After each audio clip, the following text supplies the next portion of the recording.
Welcome back to another Pirkei Avot text explication with your host, me, Rabbi Drew. We are now on the 10th, that's right, the 10th text in the 4th chapter of Pirkei Avot, and we have a saying from Rabbi Meir. Now, as opposed to some of the sayings we've encountered recently, which were in a two-line fashion, a double one, we are now back into a four-parter. Now, yes, I'm sure some people could look at it as really just two pieces. You could double up each of the four elements of this statement of Rabbi Meir's, but I think it actually works well as a four-parter. So here we go. The first two parts are rather terse, and here's the first one. Hevi mamai ba'isek va'osek b'Torah. He says, reduce your involvement with, it seems to be business matters. I imagine to some degree it could also be political and civic matters, but primarily it seems to be business matters. Va'osek b'Torah, which is reduce those. It's almost like you have a balance, reduce your business affairs and increase your involvement with Torah. And by the way, the language he uses is almost like a play on words, va'esek va'osek, right? Reduce your involvement in the business matters and increase it with Torah matters.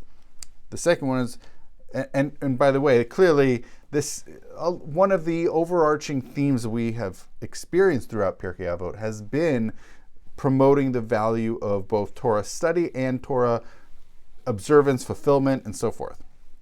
This second one is, so whereas that first one was very particularistic to Jewish activity and what Jews, ideally, according to Rabbi Meir, should be doing, the second one now is actually more universalistic and really applies to all humanity. He says, "V'heve shval ruach bifnei kol adam." Be humble in front of everybody.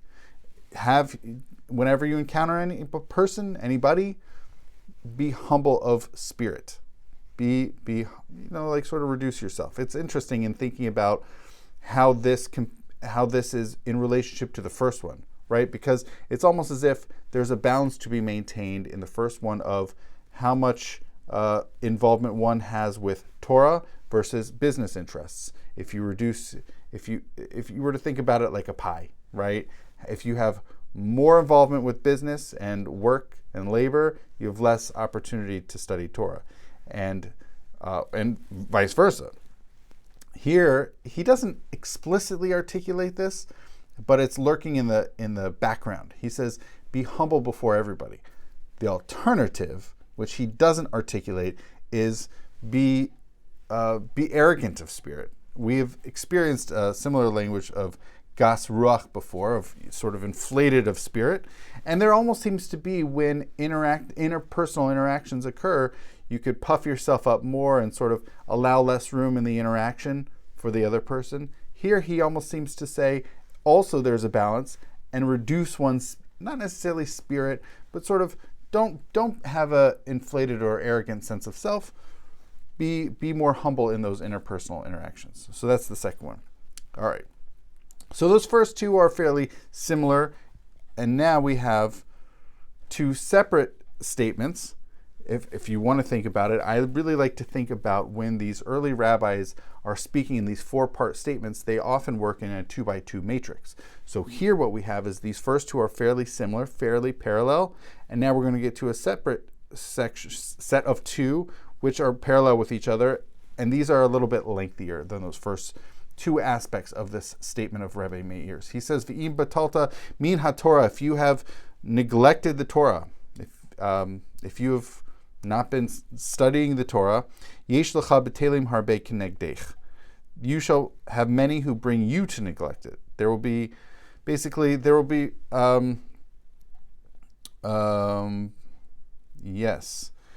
bring you to neglect it. Okay, interesting. I'll get back into it. Now we're going to see the fourth one. V'im amalta b'Torah, and if you have endeavored in the Torah. So that's really, we're now talking about two different things, two sides of the same coin, right? If you have v'im batalta min haTorah, if you have neglected the Torah, if you have sort of canceled out your involvement with the Torah, and now we're seeing the flip side, the inverse, which is v'im amalta b'Torah, if you are endeavoring. So that's the flip side of it. Yesh lo sechar harbe litain lach. There will be much reward that will be given to you. So he's saying if you ignore it's unclear how much of this is observance of Torah or necessarily, and it sounds more like study of Torah, study of our tradition, of our heritage, of our history, study of this. There will be, it almost seems, the translation in front of me is, so for Yesh Lecha B'Telim Harbe K'negdech, you shall have many who bring you to neglect it.